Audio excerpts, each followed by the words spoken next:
Hello, welcome to 3TV. So ఈరోజు మనతో ఉన్నారు సీనియర్ జర్నలిస్ట్ భరద్వాజ గారు. సార్ నమస్తే. నమస్తే అండి. సార్, అయితే కమ్యూనిస్ట్ పార్టీకి కంచుకోట అయినటువంటి కేరళలో 140 నియోజకవర్గాల్లో జరిగినటువంటి ఎన్నికల్లో యూడిఎఫ్ కాంగ్రెస్ అయితే ఆధిక్యంలో కనిపిస్తూ ఉంది, ప్రభుత్వాన్ని కూడా ఏర్పాటు చేయ దిశగా నడుస్తూ ఉంది. సార్, అయితే అక్కడ ఉన్నటువంటి రాజకీయ పరిణామాలు కావచ్చు, అవన్నీ ఎలా చూడొచ్చు? అసలు కాంగ్రెస్కు దోహదం చేసినటువంటి పరిస్థితులు ఏంటి? అంటే కాంగ్రెస్ గెలిచింది అని మాట్లాడుతున్నారు కానీ కాంగ్రెస్ గెలుపుగా కంటే కూడా భవిష్యత్తులో ఏం జరగవచ్చు కేరళలో, కేరళ ఆపరేషన్ కేరళ అనేది ఒకటి బీజేపీ బ్రెయిన్లో ఉంది. అంటే దక్షిణ భారతదేశంలో ఉన్నటువంటి రాష్ట్రాలన్నింటినీ తన కంట్రోల్లో పెట్టుకోవాలనే ప్రోగ్రాం ఉంది వాళ్ళకి. ఆ ప్రోగ్రాంలో భాగంగా వాళ్ళు ఆంధ్రప్రదేశ్ని ఆల్రెడీ కబ్జా చేశారు, తెలంగాణని కంట్రోల్లోకి తీసుకోగలుగుతున్నారు. వాళ్ళ అభిప్రాయాలను వ్యతిరేకించిన పరిస్థితి ఎప్పుడు రేవంత్ రెడ్డి దగ్గర కనిపించదు. ఆయన థియరిటికల్గా ఎప్పుడైనా మాట్లాడతాడు, యాంటీ బీజేపీ మాట్లాడతాడు కానీ పనుల విషయానికి వచ్చేసరికి ఆయన కేంద్ర ప్రభుత్వ విధానాలను అధిగమించి వెళ్ళిన పరిస్థితి ఎప్పుడూ లేదు. అందుకని ఆయన ఇంటిగ్రిటీ పట్ల కొన్ని సందేహాలు ఉన్నాయి ప్రపంచానికి. అలా బీజేపీ కంట్రోల్ చేస్తోందేమో, కేంద్ర ప్రభుత్వం దీన్ని కంట్రోల్ చేస్తోందేమో అనే ఇంప్రెషన్ అయితే జనాల్లో ఉంది. తెలంగాణకు సంబంధించి తెలంగాణ పోనీ 65% కంట్రోల్ అనుకుందాం, ఏపీ 100%, ఇది 60 to 65 అనుకుందాం. అనుకుంటే వాళ్ళకి ఇంకా కర్ణాటక ఎలాగూ వాళ్ళు ఉన్నారు, అక్కడ వాళ్ళ ప్రజెన్స్ ఉంది, వాళ్ళు ఆల్టర్నేటివ్గా ఉన్నారు. ఉన్నటువంటి పార్టీలను కూడా వాళ్ళు కంట్రోల్ చేయగలిగిన పరిస్థితుల్లోనే ఉన్నారు. అక్కడ కాంగ్రెస్ అధికారంలో ఉన్నప్పటికీ ప్రభుత్వాన్ని కంట్రోల్ చేసే పరిస్థితిలో ఉన్నారు వాళ్ళు. ఇది వాస్తవం. సో కర్ణాటక కూడా వాళ్ళ కంట్రోల్లోనే ఉంది. ఇకపోతే మిగిలిన 2 రాష్ట్రాలు తమిళనాడు, కేరళ, ఈ రెండింటినీ ఎలా కంట్రోల్ చేయాలనేది వాళ్ళకి చాలా కాలంగా ఉన్న మీమాంస. ఇందులో తమిళనాడులో వాళ్ళు విచిత్రమైన రాజకీయ ప్రయోగాలని చేస్తున్నారు. ఇప్పుడు కూడా అనుమానమే, తమిళనాడు వాళ్ళకే నిలబడుతుంది అని కాన్ఫిడెంట్గా చెప్పలేకపోతున్నారు. అంటే విజయ్ ఏం మాట్లాడబోతున్నాడు సాయంత్రం అనే దాని మీద భారతీయ జనతా పార్టీ భవిష్యత్తు ఆధారపడి ఉంది. తమిళనాడు వరకు విజయ్ నేను ఎన్నికల్లో ఎవరి సపోర్టు తీసుకోలేదు, నేను ప్రభుత్వాన్ని కూడా సోలోగా ఏర్పాటు చేస్తాను తప్ప ఇది హంగో మరొకటో చేయాలని నేను అనుకోవడం లేదు, ఎవరైనా నా మీద కావాలంటే అసెంబ్లీలో అవిశ్వాస తీర్మానం పెట్టుకోండి, ఓటింగ్లో చూసుకుందాం అనే పద్ధతిలో కనుక స్టాండ్ తీసుకుంటే బీజేపీకి కష్టకాలం మొదలైనట్టుగానే చూడాలి. అదే మాట్లాడతాడేమో చూడాలి. రెండోది, ఇంకొక ప్రమాదం ఉంది. అంటే వాళ్ళు ప్రమాదంగా ఫీల్ అవుతోంది కేరళ, తమిళనాడు తర్వాత ఆపరేషన్ కేరళ వాళ్ళు ఈ ఎన్నికల్లో తినాలని అయితే అనుకోలేదు, ఇది అవుతుంది అని కూడా వాళ్ళు అనుకోవట్లేదు. కేరళ చాలా కాన్షియస్గా ఉండేటువంటి స్టేట్, పొలిటికల్ కాన్షియస్నెస్ చాలా ఎక్కువ. అంత ఈజీగా వాళ్ళ బ్రెయిన్స్ని తన ఆపరేటివ్ సిస్టంతో కంట్రోల్లోకి తీసుకోవటము, కంట్రోల్ చేయటము తేలిక కాదనేది వాళ్ళకి అర్థమైంది. ఆ ప్రయోగాలు జరిగాయి, ఫెయిల్ అయ్యారు. సో వాళ్ళ రూట్లో వెళ్ళి వాళ్ళని కొట్టాలి. ఇక్కడ కూడా తమిళనాడులో అదే మిషన్, వాళ్ళ రూట్లో వెళ్ళి వాళ్ళని దెబ్బ కొట్టాలి. డిఎంకేని దెబ్బ కొట్టేస్తే తమిళనాడుని గెలవటం పెద్ద కష్టం కాదు అని ఆపరేషన్ డిఎంకే అనే ప్రోగ్రాంలో భాగంగా విజయ్తో ట్రావెల్ అవ్వాలని అనుకుని మొన్న అమిత్ షా గారు ఫోన్ చేసి సీఎం ఆఫర్ ఇచ్చాడు. విజయ్ ఏ కాళ్ళని ఉన్నాడో నో చెప్పాడు, చూద్దాం రిజల్ట్స్ వచ్చాక మాట్లాడదామని. ఇప్పుడు రిజల్ట్స్ అనుకూలంగా వచ్చాయి కాబట్టి ఆయన తేడా అయిపోతే వీళ్ళ పరిస్థితి ఏంటనేది అనుమానం. అది అక్కడ గొడవ. కేరళకు వచ్చేసేసరికి స్ట్రైట్గా మనం ఆ బ్రెయిన్స్ని కంట్రోల్ చేయలేము అనేది అర్థమైంది. సో ఇక్కడ కూడా ఒక హిడెన్ ఎజెండాతో వెళ్తున్నారు వాళ్ళు. అందులో భాగమే ఇప్పుడు యూడిఎఫ్ని అధికారంలోకి తీసుకురావడం, తీసుకొచ్చేసి వీళ్ళ ద్వారా లెఫ్ట్ని టోటల్గా ఇబ్బంది పెట్టి కంట్రోల్లోకి తీసుకోగలిగితే ఈలోపు వీళ్ళు ఇంకో ఆపరేషన్ మొదలుపెట్టి ఎల్డీఎఫ్లో అసంతృప్తుల్ని తమ వైపు లాక్కునే ప్రయత్నం వాళ్ళు చేస్తారు. ఎల్డీఎఫ్లో స్ట్రాంగ్గా ఉన్న వాళ్ళని యూడిఎఫ్ వాళ్ళు కొనేస్తే, వీకర్ సెక్షన్ని వీళ్ళు కొనేస్తే ఎల్డీఎఫ్ టోటల్గా వీక్ అయిపోతుంది. అది వీక్ అయిపోయిన తర్వాత అప్పుడు చూసుకుందాం వచ్చే ఎన్నికల్లో ఎల్డీఎఫ్ నుంచి వెళ్ళిన స్ట్రాంగ్ పీపుల్ యూడిఎఫ్లో స్ట్రాంగ్ అవుతారు, కానీ యూడిఎఫ్లో ఉన్న వీక్ పీపుల్ని మనం కొనేయచ్చు అనే స్కీమ్లో ఉన్నారు వీళ్ళు. ఇది ప్రమాదం. సో వీళ్ళ గెలుపు ఈరోజు గెలుపు కాదు, వీళ్ళు ప్లాన్ చేసింది నెక్స్ట్ ఎలక్షన్లో గెలుపు కోసం ప్రయత్నం.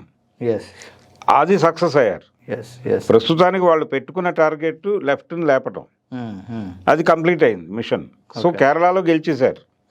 తమిళనాడులో గెలుపు అనిశ్చితంగా ఉంది. విజయ్ గెలిచాడనే ఆనందం ఉన్నప్పటికీ విజయ్ ఎటు మాట్లాడతాడు, ఎటు నిలబడతాడు అనే దగ్గర కన్ఫ్యూజన్ ఉంది.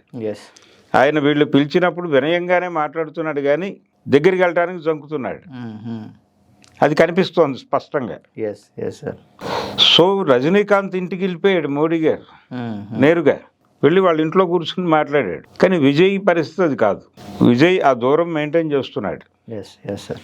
ఆ దూరాన్ని మెయింటైన్ చేస్తూ సాయంత్రం ప్రకటన కనుక వస్తే దెబ్బతింటారు. Yes sir. అందుకని తమిళనాడు ఇంకా ఉంది నిలబడి. మిగిలిన దక్షిణాది రాష్ట్రాలన్నీ విత్ కేరళ ఎస్ సార్ టోటల్గా కబ్జాకి వెళ్ళిపోయినట్టుగా అర్థమవుతోంది. Yes sir yes sir. వచ్చే ఎన్నికల లోపు యూడిఎఫ్ నుంచి లెఫ్ట్ని దెబ్బ కొట్టేటువంటి ప్రోగ్రాం కాన్షియస్గా తీసుకోకపోవడం మంచిది. ఆ విషయం అందులోకి వెళ్ళినటువంటి లెఫ్ట్ ఎలిమెంట్స్ గుర్తించాలి. Yes sir. అలాగే లెఫ్ట్ కూడా మనం ఓడిపోయాం కాబట్టి అన్న ధోరణిలో కాకుండా కొంచెం జనంలో తనని తాను నిలబెట్టుకునే ప్రయత్నం చేయాలి. Yes yes sir. ఈ రెండు బలంగా జరగగలిగితే కేరళ కూడా నిలబడచ్చు.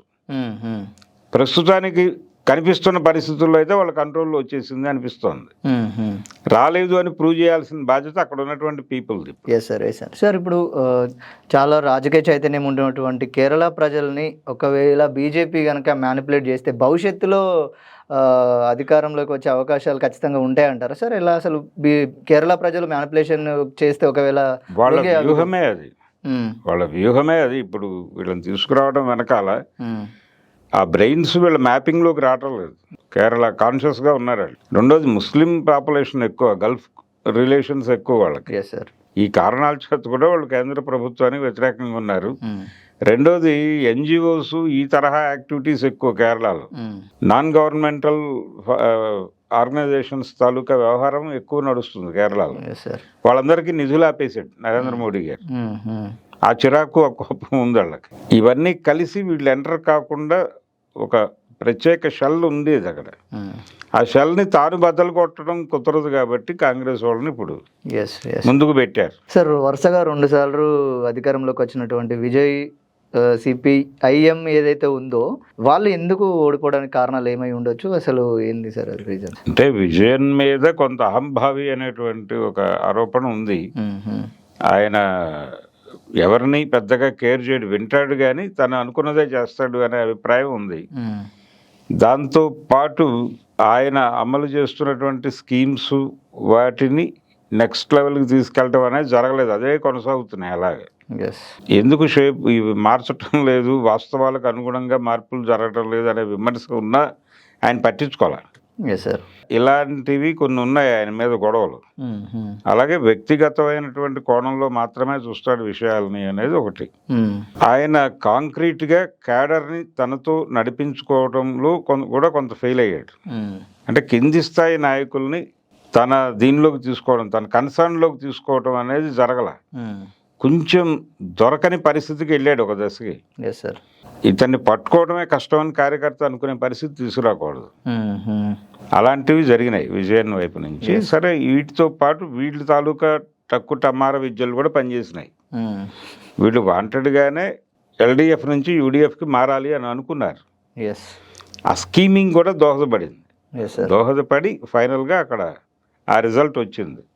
ఇప్పుడు దాని మీద ఆత్మవిమర్శ చేసుకునే క్రమంలో కలిసి వచ్చే శక్తులతో కలిసి మాట్లాడాలి. ఇప్పుడు సిపిఎం పార్టీ చేయవలసిన పని అది, విజయన్ చేయవలసిన పని అది. అది చేస్తాడా ఇంకేదైనా చేస్తాడా అనేది చూడాలి.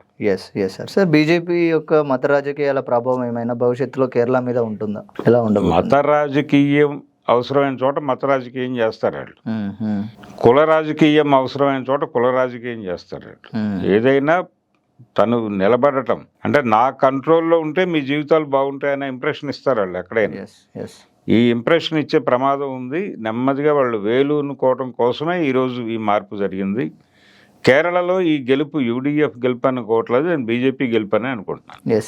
సార్ అట్లాగే ఇంకొక గొడవ యూడిఎఫ్ నుంచి అయితే సతీషనా సీఎం లేకపోతే కేసీ వేణుగోపాల్ అనేది కూడా నడుస్తుంది. అసలు ఎవరు సీఎం అవ్వబోతే అయ్యే అవకాశాలు ఉన్నాయి అనుకోవచ్చు సార్? అంటే గతంలో సీల్డ్ కవర్ వచ్చేది ఓకే ఢిల్లీ నుంచి ఎవరు అనేది. మన రేవంత్ రెడ్డి విషయంలో కూడా అది పెద్దగా జరగలేదు. ఓకే ఓకే కూర్చోబెట్టి మాట్లాడుతున్నారు, అయ్యా ఇది కండిషను, దీన్ని నువ్వు ఎలా హ్యాండిల్ చేయగలవో నీ ఒపీనియన్ చెప్పని అడుగుతున్నారు. దానిలో పాస్ అయిన వాళ్ళకే సీఎం పదవి వస్తుంది. ఓకే ఓకే కనుక వాళ్ళు ప్రిపేర్ అవ్వాలి. ఇప్పుడు కెరియర్ నిలబడటం కోసం ఒక కాంపిటేటివ్ ఎగ్జామ్ కి ప్రిపేర్ అయినట్టుగా ప్రిపేర్ అయితే ఏ క్షణమైనా అక్కడ కూర్చొని మాట్లాడాల్సి వస్తుంది. Yes yes.